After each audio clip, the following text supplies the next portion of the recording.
لباس ہے پھٹا ہوا غبار میں اٹا ہوا، لباس ہے پھٹا ہوا غبار میں اٹا ہوا، تمام جسم نازنی چھدا ہوا کٹا ہوا۔ یہ کون ہے وقار میں بلا کا شہ سوار ہے، یہ کون ہے وقار میں بلا کا شہ سوار ہے، کہ ہے ہزار قاتلوں کے سامنے ڈٹا ہوا۔ جناب صدر، محترم اساتذہ کرام اور میرے ہم مکتب ساتھیوں، السلام علیکم۔ آج میری تقریر کا عنوان ہے سانحہ کربلا۔ کربلا حوصلے کی ایک ایسی داستان ہے جو کبھی پرانی نہیں ہوگی۔ یہ ایک ایسا پرسوگ قصہ جو قیامت تک نہیں بھلایا جائے گا، جو ہمیشہ ہمیں تحریک دیتا رہے گا، ایک ایسا سانحہ جس پر قیامت تک ہر آنکھ نم رہے گی۔ کربلا محض ایک تاریخی واقعہ نہیں، بلکہ یہ ایک ایسا استعارہ ہے جو حق و باطل، ظلم و عدل اور انسانیت و درندگی کے درمیان ازلی جنگ کی علامت بن چکا ہے۔ یہ ایک ایسا معرکہ ہے جس میں مادی فتح شکست میں اور ظاہری شکست فتح میں تبدیل ہو گئی۔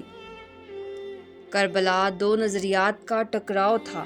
ایک طرف یزیدیت تھی جو جبر، طاقت اور اقتدار کی علامت تھی، اور دوسری طرف حسینیت تھی جو صبر، قربانی اور انسانی اقدار کی علم بردار تھی۔ یہ معرکہ تاریخ کے صفحات پر ایک دردناک داستان رقم کر گیا، لیکن اس کے ساتھ ہی یہ انسانیت کے لیے ایک ایسا لازوال پیغام بھی چھوڑ گیا جو رہتی دنیا تک ظلم کے خلاف ڈٹ جانے اور حق کا ساتھ دینے کی تحریک دیتا رہے گا۔ جناب صدر، کربلا کی تاریخ ہمیں بتاتی ہے کہ یہ واقعہ محض اقتدار کی جنگ نہیں، بلکہ یہ اقدار کی جنگ ہے۔ امام حسین علیہ السلام کے سامنے دو راستے تھے، ایک یہ کہ یزید کی بیعت کر کے اپنی جان اور اپنے خاندان کو بچا لیں، اور دوسرا یہ کہ حق کا ساتھ دیتے ہوئے ظلم کے خلاف آواز اٹھائیں۔ آپ نے دوسرا راستہ اختیار کیا، کیونکہ آپ جانتے تھے کہ اگر یزید کی بیعت کر لی تو اسلام کی وہ اقدار پامال ہو جائے گی جن کے لیے ان کے نانا محمد مصطفیٰ صلی اللہ علیہ وآلہ وسلم نے جدوجہد کی تھی۔ قتل حسین اصل میں مرگ یزید ہے، قتل حسین اصل میں مرگ یزید ہے، اسلام زندہ ہوتا ہے ہر کربلا کے بعد۔ جناب صدر، یزید ایک ایسا حکمران تھا جو اسلام کی تعلیمات سے دور تھا۔ اس کی حکومت میں ظلم و ستم عام تھا اور لوگ اس سے تنگ تھے۔ امام حسین علیہ السلام نے اس کے خلاف آواز اٹھائی، کیونکہ وہ جانتے تھے کہ اگر اس ظلم کو نہ روکا گیا تو اسلام کا نام بدنام ہو جائے گا۔ آپ نے اپنے خاندان اور اپنے جانثار ساتھیوں کے ساتھ کربلا کی جانب سفر کیا، جہاں آپ کو یزیدی فوج نے گھیر لیا۔ کربلا میں جو کچھ ہوا وہ تاریخ کا ایک دردناک باب ہے۔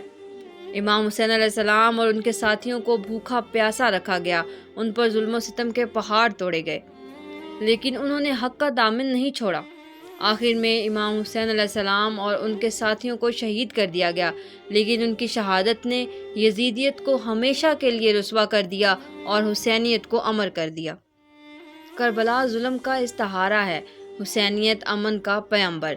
امام حسین علیہ السلام نے اپنی جان دے کر یہ ثابت کر دیا کہ امن کا راستہ قربانی سے ہو کر گزرتا ہے۔ انہوں نے یہ بھی ثابت کر دیا کہ ظلم کے خلاف آواز اٹھانا ہر مسلمان کا فرض ہے۔ جناب صدر، آج بھی دنیا میں یزیدیت موجود ہے۔ اسرائیل، فلسطین، ایران اور مسلمانوں کے خلاف مسلسل یزیدیت کا مظاہرہ کرتا آ رہا ہے، جو مختلف شکلوں میں ظلم و ستم ڈھا رہی ہے۔ ہمیں حسینیت کا علم بلند کرنا ہوگا اور یزیدیت کا مقابلہ کرنا ہوگا۔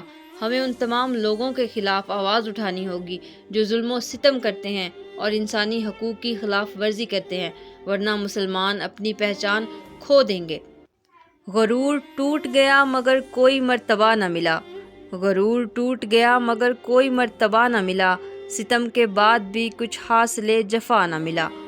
سر حسین ملا ہے یزید کو لیکن، سر حسین ملا ہے یزید کو لیکن، شکست یہ ہے کہ پھر بھی جھکا ہوا نہ ملا۔